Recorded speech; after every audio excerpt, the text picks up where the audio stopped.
कर्म हमारा हर पल चलता है। याद रखना, हम मन से कर्म करते हैं, वाणी से कर्म करते हैं और शरीर से कर्म करते हैं। कर्म करने के 3 साधन हैं, मन, वाणी और शरीर। कितने साधन हैं? मन, वाणी और शरीर।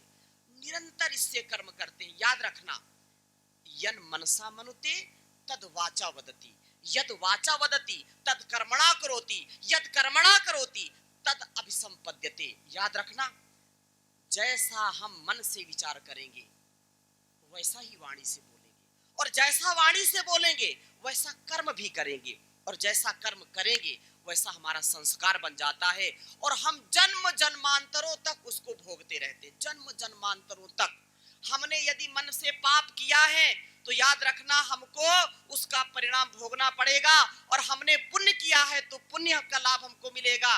वाणी से हमने यदि गड़बड़ बोला है तो उसका परिणाम हमको भोगना पड़ेगा। इसलिए कर्म की प्रधानता है। बहुत सुंदर बात कही है रामचरितमानस में, कर्म प्रधान विश्व रचि राखा, जो जस करहि सो तस फल चाखा। सकल पदार्थ है जग माही, कर्महीन नर पावत नाही। बड़े भाग्य मानुष तन पावा, सुर दुर्लभ सब ग्रंथ गावा। ये आज हम सब मनुष्य के जीवन को पाए हैं तो इसमें हमारा कर्म ही सबसे बड़ा साधक है। कर्म अच्छे ना करते तो ये मनुष्य का जीवन नहीं मिलता। इसलिए कर्मों की शुद्धि करो। कर्म की पवित्रता सबसे बड़ी पवित्रता है। और फिर कुछ मिले, लाभ हो, हानि हो, जय हो, पराजय हो, मान हो, अपमान हो, चाहे कोई अलंकृत करे या कलंकित करे, चाहे कोई विभूषित करे, चाहे कोई दूषित करे, चाहे कोई उपहार दे हमको, चाहे तिरस्कार दे, लेकिन अपने कर्मों से कभी हमको समझौता नहीं करना चाहिए। जो श्रेष्ठ कर्म है, जो न्याय का कर्म है, जो धर्म का कर्म है, वही करना है। कभी भी गलत कर्म, कुकर्म, दुष्कर्म कभी भी जीवन में नहीं करना चाहिए, क्योंकि इसका बहुत बड़ा, बहुत बुरा परिणाम होता है। इसलिए कर्म की पवित्रता सबसे अच्छी पवित्रता है। इसलिए बहुत सुंदर बात कही, कर्मण्येवाधिकारस्ते मा फलेषु कदाचना, मां कर्म फल हेतुर्भुर्माते संगस्त्व कर्मणि, कुर्वन्नेवेह कर्माणि जिजीविषे समाः, एवं त्वयि नान्यथेतोऽस्ति न कर्म लिप्यते नरे। अवश्यमेव भोक्तव्यम कृतं कर्म शुभाशुभम, कृतं कर्म शुभाशुभम न क्षीयते कर्म जन्म कोटि शतैरपि। हजारों लाखों करोड़ों जन्म ले लेंगे, आपने जो बीज बोया है उसका फल आपको खाना पड़ेगा। आज नहीं तो कल, कल नहीं तो परसों, वर्षों और अगले जन्म में भी ये जाती है बात। इसलिए सदा अच्छे कर्म करो। तो पहला जो शुद्धि का सोपान है वो है मन, मनः शौचम। दूसरा है कर्म शौचम, अच्छे कर्म करो। कभी भी किसी का दिल मत दुखाओ। ऐसी कमाई कर लो जो संग जा सके, मुश्किल पड़े तो राह में कुछ काम आ सके। इस संसार का धन वैभव ये साधन है, ये साथ में जाने वाला नहीं है, ये साध्य नहीं है, ये तो साधन है। हमारा साध्य तो कुछ और ही है। इसलिए वो कमाई करना। कर ले भला होगा भला, कर ले भला होगा भला, अंत भला है। बस यही संसार में जीने की कला है, बस यही संसार में जीने की कला है। करना है, भला करना है, कभी बुरा नहीं करना। भला किसी का कर न सको तो बुरा किसी का मत करना। पुष्प नहीं बन सकते तो फिर कांटे बनकर मत रहना। ये इतना सरल और इतना सहज मार्ग है। दो शुद्धि हो गई। तीसरी शुद्धि है कुल शौचम। हम अपने जीवन को अगर हम कुल से जोड़ते हैं तो यहाँ कोई जाति, मजहब, या प्रांत या भाषा का नहीं, हम सब कुलीन हो। क्या हो? कुलीन हो। और कुलीन कैसे होते हैं? तो मन और कर्म। याद रखना, मन और कर्म से हमारी कुलीनता का परिचय होता है। मन हमारा ठीक नहीं है, कर्म हमारा ठीक नहीं है, तो हम कभी कुलीन हो नहीं सकते। कितने भी कुलीन घर में जन्म लिए हो, कितने भी विद्वान के घर में हमने जन्म लिया हो, लेकिन अगर हमारा कर्म शुद्ध नहीं है, हमारा मन शुद्ध नहीं है, तो हमको कोई कुलीन नहीं कहेगा। इसलिए अपने कुल की यदि हमको रक्षा करनी है, हम सब ऋषि कुल के हैं, हम सब ब्रह्म कुल के हैं, हम सब सनातन कुल के हैं। इसलिए हमको अपने गौरव का सदा ध्यान रखना चाहिए कि हमारा जन्म ऋषियों के कुल में हुआ है। अब कुल अगर खोजेंगे तो कोई अलग अलग सबके कुल गोत्र है कि नहीं है? ऋषियों के नाम पर है सबके। इसलिए अपने ऋषित्व को याद रखना। ये भारतवर्ष ऋषियों का देश था, ऐसा नहीं, भारतवर्ष ऋषियों का देश है। आपके अंदर वो चरित्र, वो चेतना, वो समर्पण, वो भक्ति, वो पवित्रता, वो शुचिता, वो धीरता, वो गंभीरता होनी चाहिए कि आपके कृतित्व को, व्यक्तित्व को देख करके लोग नतमस्तक हो जाएं। जीवन हो तो ऐसा होना चाहिए, जहां पर कोई नशा नहीं, कोई व्यभिचार नहीं, कोई दुराचार नहीं, जहां पर कोई अहंकार नहीं, अनकंडीशनल सरेंडर, संपूर्ण समर्पण के साथ जीवन को जीना। याद रखना, अगर माता पिता का गौरव मैं नहीं बढ़ा सकता, अपने कुलवंश परंपरा को गौरव नहीं दे सकता, तो मेरा जीवन निरर्थक है। मेरा जीना और इस संसार का भोग भोगना निरर्थक है। मेरे माता पिता का, मेरे कुलवंश परंपरा का गौरव होना चाहिए, मेरी वाणी, मेरे व्यवहार से, मेरे चरित्र से, मेरे कृतित्व से, मेरे व्यक्तित्व से। इसलिए कहा कुल शौचम, कुल की पवित्रता का ध्यान हमको रखना है। ऐसा ना हो अरे ये तो उनका बेटा है, उनकी बेटी है और ऐसा कर दिया। याद रखना, अधर्म करने से पहले, पाप करने से पहले, अनुशासनहीनता करने से पहले तुम्हारे मन में जो भय, शोक, लज्जा, शंका आए, उसका सम्मान करना और गलत काम एक बार भी न करना, क्योंकि आप अपने कुल को कलंकित करने के लिए जन्म नहीं लिए हैं, आप अपने कुल को अलंकृत करने के लिए जन्म लिए हैं। इस बात को सदा ध्यान में रखना। मेरे पिता से मेरा परिचय हो, अच्छी बात है, लेकिन उससे अच्छी बात यह है कि मेरा नाम लेकर के कोई कहे कि देखो ये इनके पिता हैं। बात समझ में आ रही बच्चों?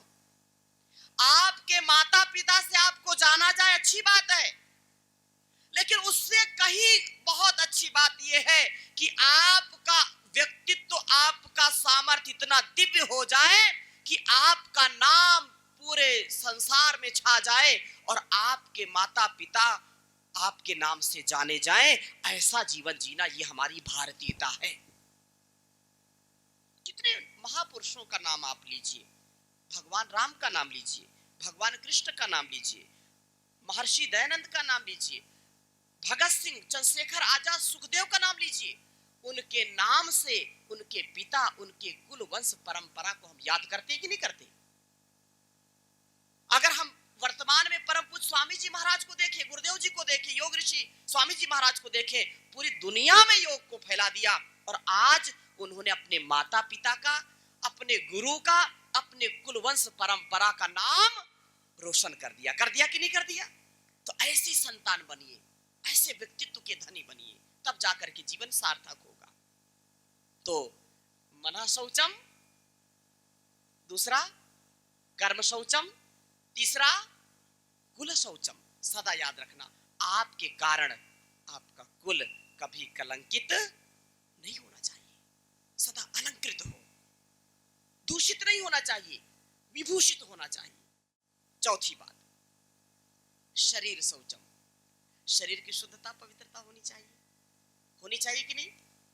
तो शरीर की शुद्धि के लिए भी जैसा बताया कि रोज स्नान करना, दंत धावन करना। अच्छा बोलो, देखो ये संसार की रीति कैसी है। अगर शरीर शुद्ध है तब तो ठीक है, नहीं तो कोई भी बैठने पास में बैठना पसंद नहीं करेगा। आप 2-4-10 दिन से ना नहाए, दंत धावन ना करें, आपको बगल में कोई बैठाएगा? मुख प्रक्षालन करते कि नहीं? सुबह से शाम तक इसी की सफाई करते कि नहीं करते?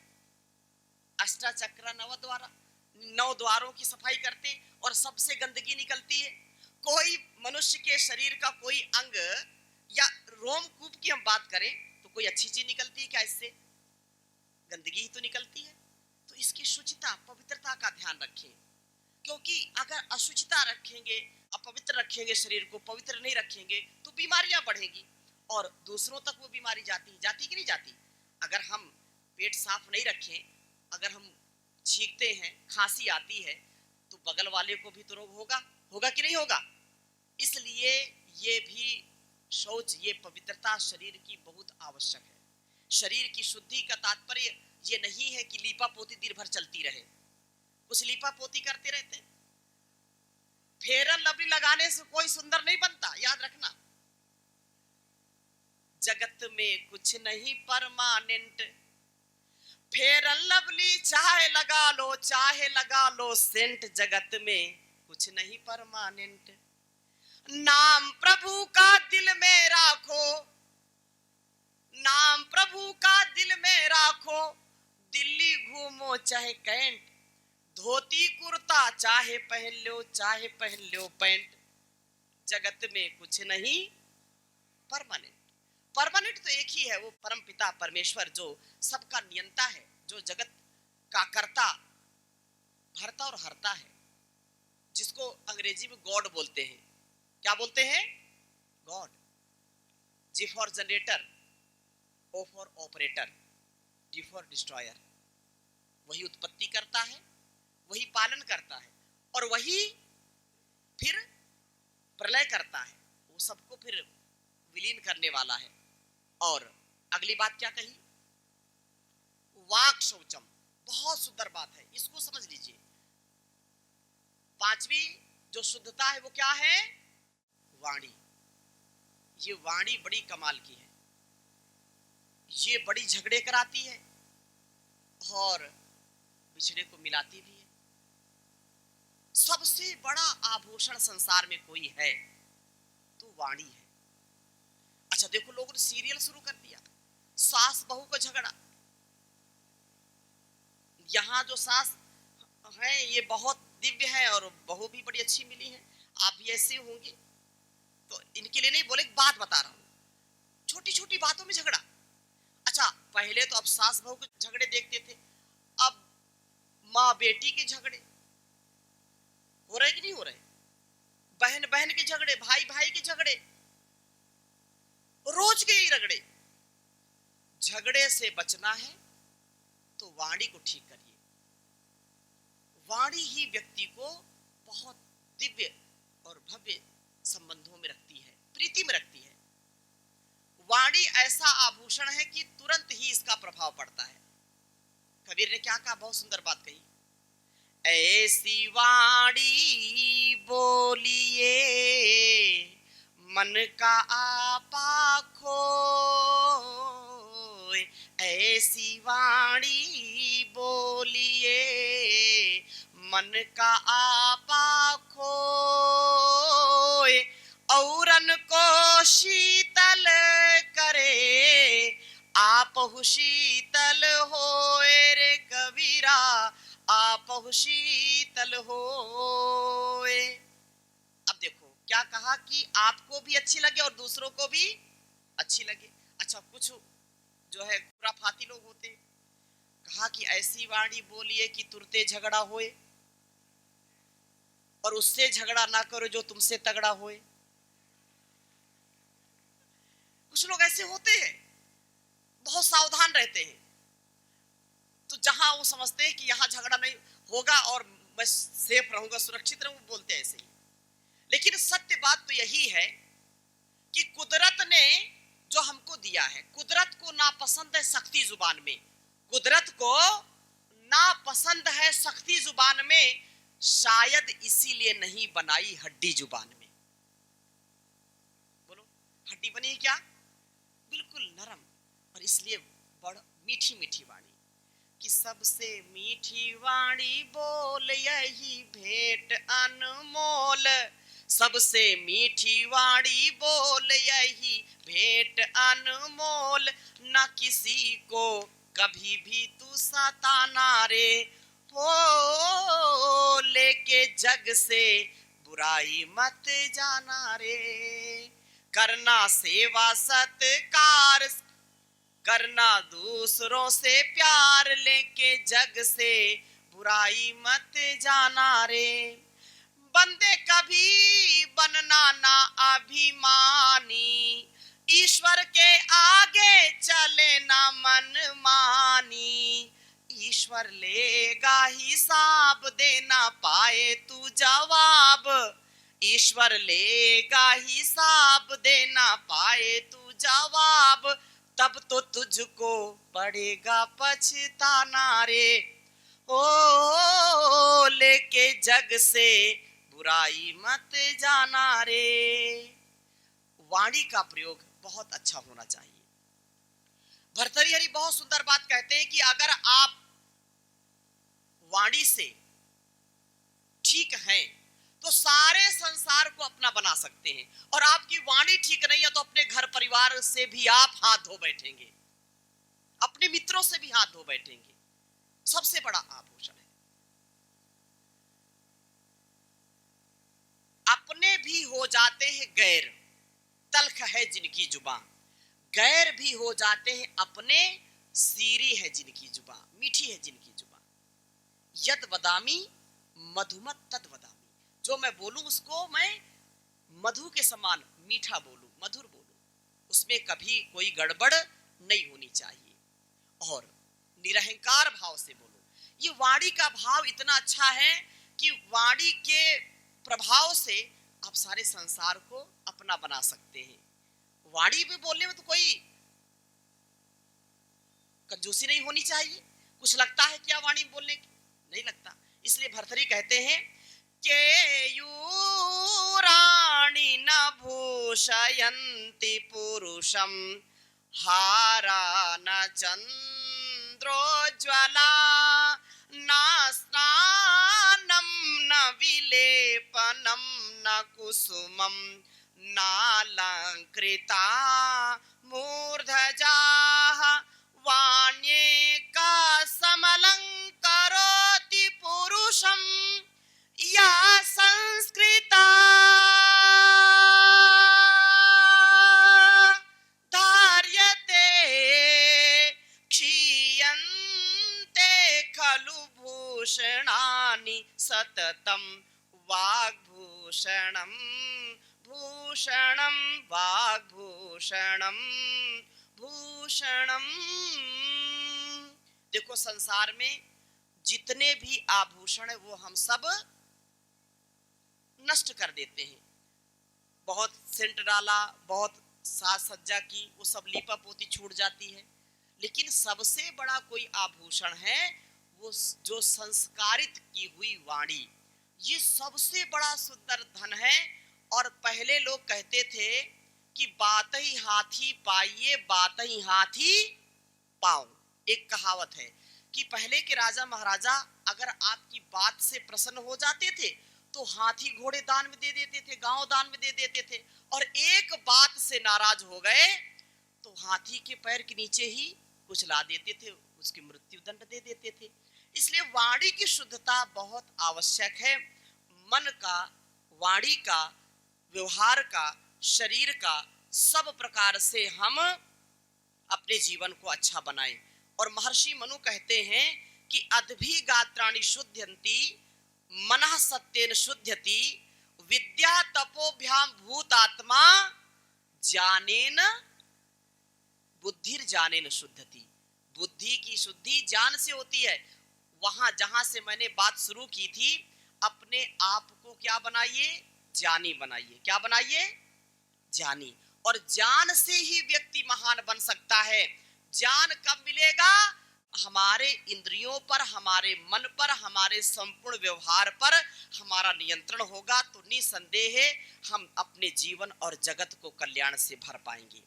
हमारा संपूर्ण जीवन इसी प्रकार से यशस्विता से आगे बढ़ता रहे और कभी हम दुखी ना हो, ना दुखी हो, ना दुखी करें। और याद रखना कि हमारा तन मन स्वस्थ है तो हम काम कर पाएंगे ना। इसलिए योग करने से आप हर प्रकार की शुद्धता को प्राप्त करेंगे। यम नियम आसन प्राणायाम प्रत्याहार धारणा ध्यान समाधि और यम नियम, जहां पर अहिंसा सत्य अस्तेय ब्रह्मचर्य अपरिग्रह, और नियम में कहा शौच संतोष तप स्वाध्याय ईश्वर परिधानानि। तो ये जो ईश्वर परिधान है ना, तो सबसे पहला है शौच, नियम। नियम में हम रहे, नियम में रहेंगे तो याद रखना हम सब रोगों से बचेंगे। अंग्रेजी में जो अनुशासन है क्या कहते हैं? अनुशासन को क्या कहते हैं? डिसिप्लिन कहते हैं ना। और आप मेडिकल के विद्यार्थी हैं, अगर अनुशासन भंग हुआ, महर्षि पतंजलि क्या कहते हैं? यही से बात शुरू करते हैं, अथ योगानुशासनम। ठीक है ना? अनुशासन ही योग है, संयम ही योग है, मर्यादा ही योग है। अपने आप को मर्यादा में रखना, अपने आप को डिसिप्लिन में रखना, यही योग है। और जब हम डिसिप्लिन तोड़ते हैं, आहार का डिसिप्लिन, विचार का डिसिप्लिन, तब बीमार हो जाते हैं। अपने जो है आहार में, जैसे हम क्या करते हैं, unhealthy food unhealthy thought, unhealthy food unhealthy thought से ओवर ईटिंग अनहेल्दी ईटिंग, भरपूर चीटिंग, यही तो रोग के कारण है ना। तो डिसिप्लिन, और डिसिप्लिन तोड़ दिया तो क्या होगा? डिजीज। क्या हो जाएगी? डिसऑर्डर। क्या होंगे? ऑर्डर में नहीं रहेंगे तो डिसऑर्डर होंगे। इसलिए अपने मन पर, अपनी इंद्रियों पर, अपने विचार पर, अपने आहार पर हमारा संपूर्ण नियंत्रण होना चाहिए। तो जीवन हमारा देदीप्यमान बन जाता है। हम उस परमात्मा के द्वारा दिए गए इस जीवन का सदुपयोग कर पाएं और अपने जीवन को दिव्य बना पाएं। तो आपने बहुत अच्छा यहाँ पर समय दिया। मैं आप सबको बहुत बहुत प्रणाम करता हूँ, धन्यवाद करता हूँ। और जो हरिद्वार से आपके द्वार आया हूँ, हरिद्वार से आपके द्वार आया हूँ, योग, आयुर्वेद, ऋषि परंपरा को, भारतीय शिक्षा, भारतीय चिकित्सा को जन जन तक पहुंचाने का जो आंदोलन परम पूज्य स्वामी जी महाराज ने, गुरुदेव ने लिया है, तो हर व्यक्ति योगी बने, हर व्यक्ति निरोगी बने, हर व्यक्ति घर घर में। अच्छा आप बताओ, यहाँ आप बहुत तेजस्वी विद्यार्थी हैं, माताएं बैठी हैं, ऐसा कोई भी घर बताइए जहां पर किसी को रोग ना हो। रोग ना हो तो ये बहुत अच्छी बात है, लेकिन कुछ ना कुछ रोग किसी ना किसी घर में, किसी ना किसी व्यक्ति को है कि नहीं? तो उपाय क्या है? उपाय है हम सात्विक दिनचर्या रखें, योगाभ्यास करें और आयुर्वेद का प्रयोग करें। अपने जीवन को उत्तमता से आगे बढ़ाने का प्रयत्न करें। हाँ, संसार में आते हैं, कुछ ना कुछ तो रोग हो जाए, तो उसको दूर करने का भी उपाय हमारे पास है। तो हमारे ऋषियों का दिया हुआ ज्ञान जब हम जिएंगे तो निसंदेह आनंद में रहेंगे, प्रसन्नता में रहेंगे। तो ये कुछ चर्चा मैंने आपके बीच में की है।